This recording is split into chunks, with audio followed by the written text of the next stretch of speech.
Hi, I'm Donna Jordan from Jordan Fabrics. Welcome to part 2 of our tutorial on the baby Bargello quilt. Now, if you'd like to see how we got to this point, be sure to watch part 1. Otherwise, let's get started.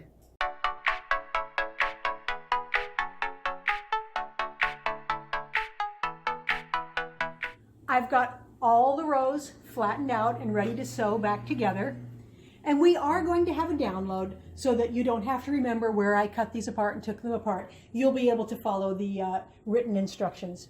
So now I'm going to just pick them up in order and sew all of these seams. And I'm just going to make sure that the middle of this patch is where that seam is going to go. So I'm not going to have to match any intersections at all.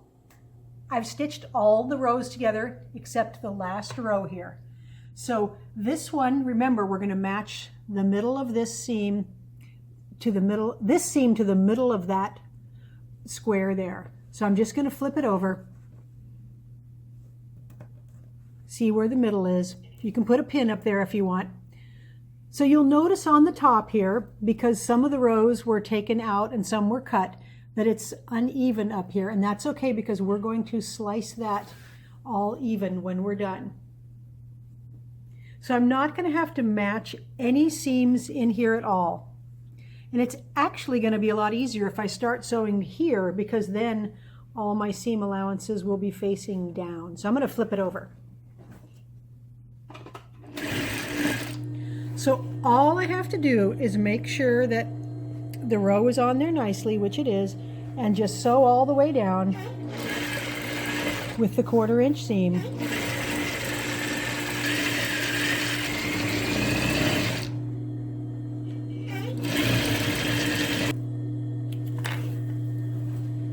So I've got all my seam allowances pressed that way, so we'll press this one, finger press it first, then we'll take this over to the iron, make sure everything is nice and flat and square.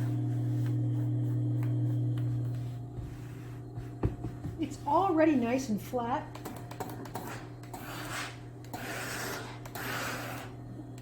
Because the finger pressing does a pretty good job. But we're just going to go all over it and make sure it's really flat.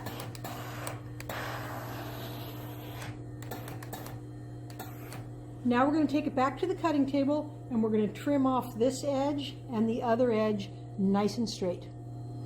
I'm just going to straighten off this side.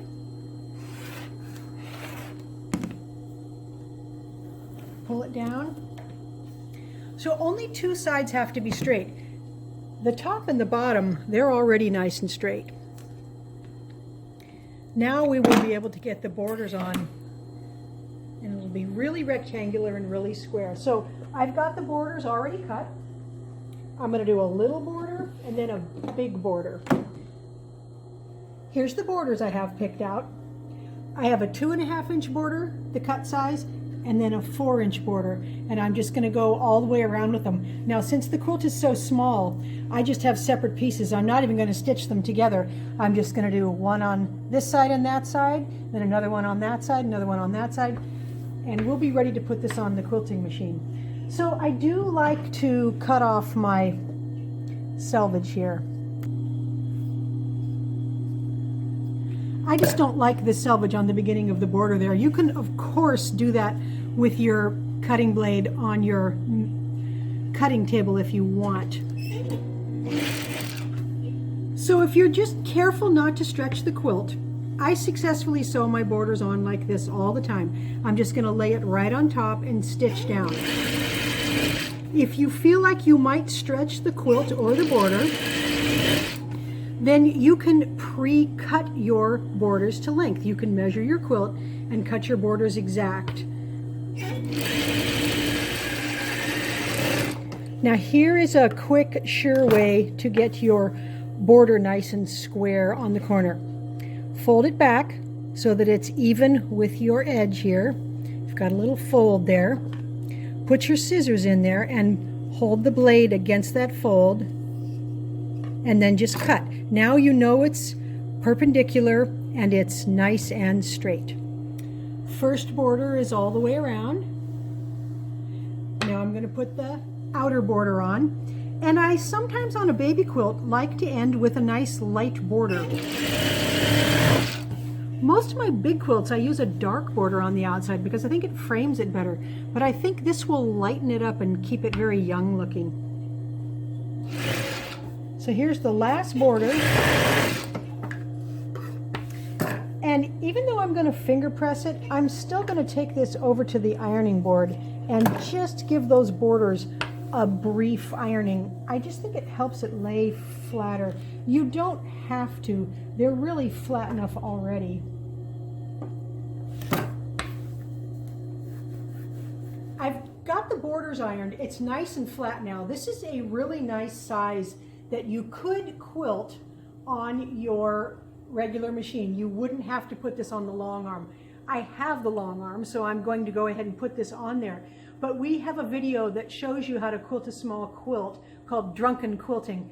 And I don't mean that I was drinking while I quilted, but it shows a method for getting a small quilt done quickly on your regular machine. So I'm going to take this to the long arm and see if we can get this finished up. This is my long arm quilting machine. I already have the back loaded onto it. So I pin my back on up here at the top with these long corsage pins. And then I pin it at the far end around this roller down here with the same pins. And we have some Velcro straps that holds it nicely stretched out sideways. And then the batting is just going to float on top of here. So it's already all set up. And the first step we're going to do is just make a basting stitch on the top here, because this is computerized quilting. We want to have a nice straight line that's not crooked so that the quilting machine can do a nice straight row.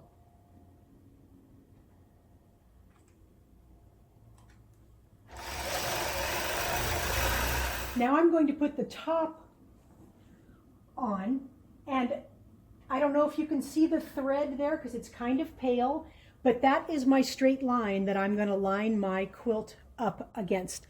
And that way I know I have the quilt loaded on straight. The quilt is nice and flat and straight, so I'm going to now baste the quilt top onto the batting and backing.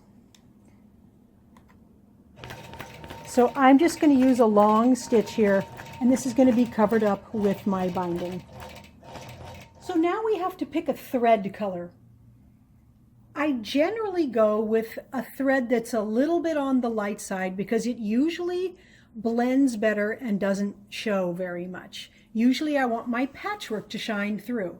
Now, once in a while we'll pick a darker thread color, and so that's going to show a little bit more. It's going to show on the borders. Maybe you want to quilt this in butterflies or roses or some sort of a child's print and you want the thread to show a little more. That would be my choice. This is kind of in the middle. Any of these are going to work, and they're not going to make that much difference in the quilt.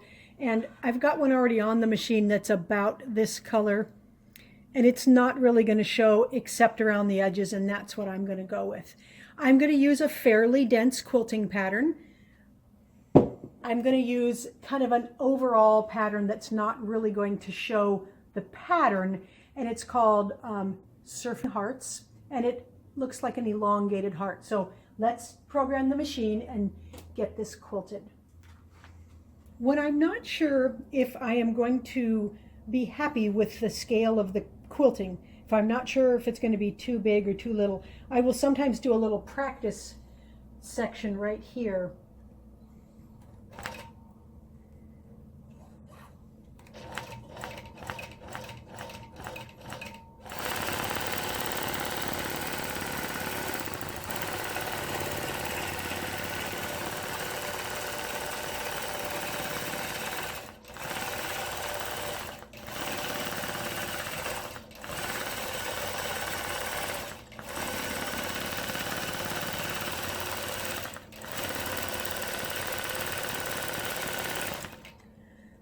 And that is looking pretty good.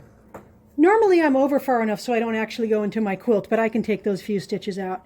And that's pretty good, but I actually think I want it a little bit smaller. So I'm going to scale it down just a little bit and then we'll start the quilt. I've got it all programmed. So the machine is going to go to the beginning spot here. And this stitching where I took that out there on my practice, if you just spray a little water on that and rub with your finger, those little needle holes will completely come out. They're not torn, they're just separated from where the needle went in. Okay, we'll get this to start.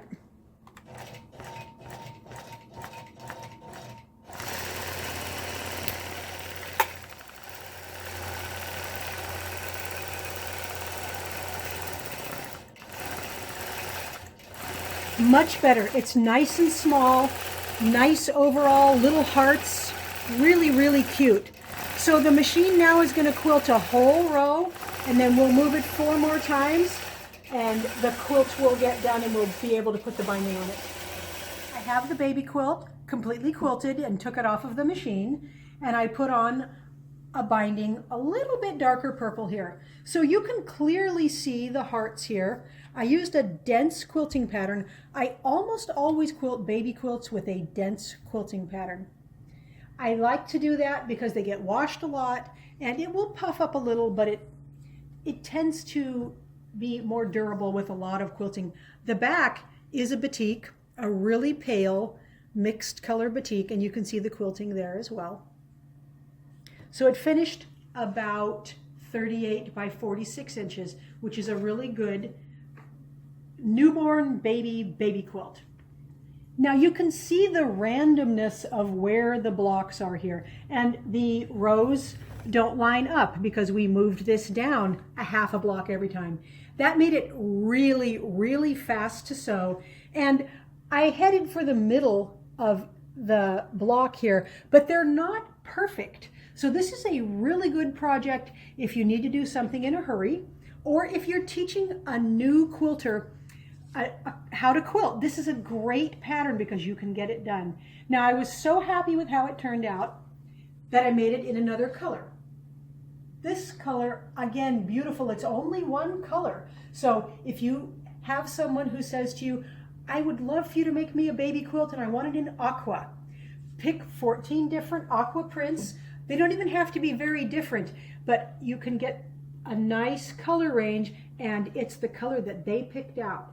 Now in this version, I did it a little bit different. I followed exactly the same pattern I did on the lavender one, but I took the seams apart each time I took the stitching out. I didn't cut them in the middle, and then I had to match every corner. I don't mind the matching. I like the matching, but I just wanted to show you 2 different ways of doing this. This has a more abstract quilting pattern. I thought this would be good for a little boy, and I didn't want to do the little hearts because it looks kind of feminine like that. All batiks again. The pattern could be done in any kind of print. You could do 7 prints and repeat them. So all you need is 14 strips. You probably have 14 strips in your stash. So if you need a baby quilt in a hurry or even a wall hanging, perfect project for you.